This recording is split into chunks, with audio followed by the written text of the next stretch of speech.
Live to Richard Sloggett, a former special advisor for Matt Hancock at the Department for Health and Social Care, who's now a health and social care lead at the think tank Policy Exchange. Good morning, Richard. Good morning. First of all, on the question of tiers, do you have any sympathy with some of those Conservative MPs who are worried about which tier they're in, worried about the economic impact, and who are desperately asking for more information from government about how all this was decided? I do have sympathy. I mean, it's clearly very, very difficult if you're in the higher tiers and the economy is more constrained in those areas. I think the ask of a economic assessment of the impact is quite a sensible request from them. But I think the positive news on the vaccine that's coming through means that there is now light at the end of this tunnel, and I think it's about staying the course as much as anything else. Could the government have done any more to get members of their own party on side? I'm just thinking about the sort of party management side of this. Has that been done as well as you'd hope? Well, I think on things like party management, I think, there's a long history of backbenchers being independently minded and standing up for their constituents. I think that's a very good thing about our parliamentary democracy. I think if you look at the changes that are going on within Number 10 itself, I think some of that focus is on party management and the need for that to be sort of gripped more closely and for greater engagement with colleagues. So I think lessons are being learnt on that. We've heard in the past few days from NHS leaders, from the government's scientific and medical advisors, how well needed restrictions are needed in the winter because of the pressures already on the NHS, and how any kind of a spike would be disastrous for them. Michael Gove writing about it in the Times yesterday. Are you worried then by the suggestion from the Prime Minister that there is this automatic sunset clause at the very beginning of February, and this debate and argument will be happening all over again in January, when the situation will be at its most acute for the NHS? Well, I think, if you look at the history of NHS winters, it is usually sort of mid to late January and February when the pressures on the system are most acute.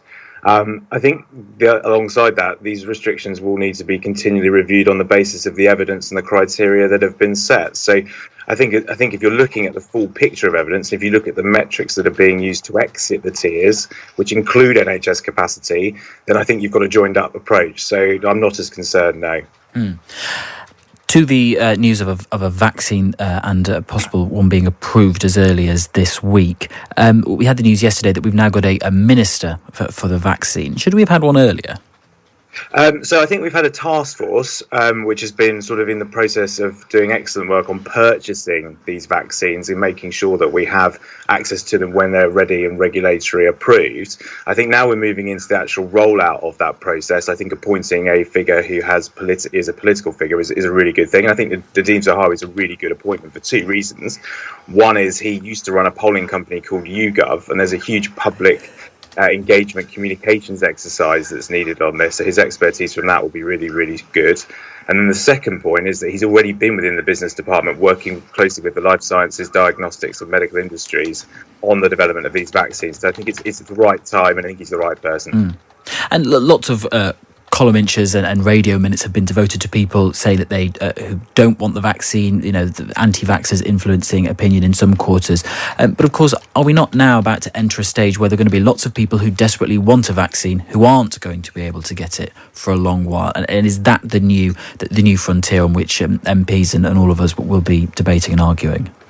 Well, I think here you have to go to a phrase that's been well coined in the last few months, which you have to follow the evidence and the science. And I think it's absolutely right that we prioritise those who are most vulnerable first. And we cannot give the vaccine to everybody at the same time. The logistical challenge of that is just not possible. So I think we have to have some criteria which is based on the clinical evidence. And I think that's what the Joint Communities and Vaccination and Public Health England have been looking at. I think it's right to prioritise those in care homes and care home workers alongside health and social care staff and older citizens first, and then everyone else will have to sort of fall in behind those groups.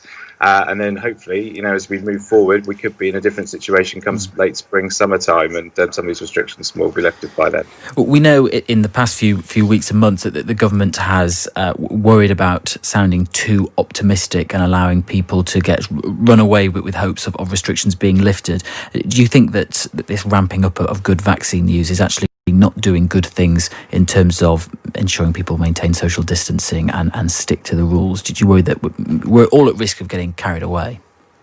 Well, I think we need some positivity in at the end of what has been a very difficult year, and I think that needs to be traded off against the measures that are being set around the tier system for restrictions to make sure that the R number does not increase at a rate which gets out of control and puts pressures on the NHS. So I think you've got to trade that kind of positive messaging, which we do desperately need after what has been a difficult year, with the policy processes such as the tier system and the clinical tiering that I talked about for the rollout of the vaccine. To make sure that your policy framework lines up with your optimism. And just finally, you used to be an advisor for Matt Hancock. I wonder how you'd rate his pandemic. There's constantly speculation in the papers that quite soon he'll be moved off the health breach. There's a brief. There've been questions about how he's handled things like mass testing, like what's happened in care homes, questions about his own propriety in terms of getting friends in as unpaid advisors. Do you think he's had a good pandemic? Well, I think this pandemic has been difficult for the whole of government and the whole of society. I mean, having worked with Matt, he is a high energy, high impact individual.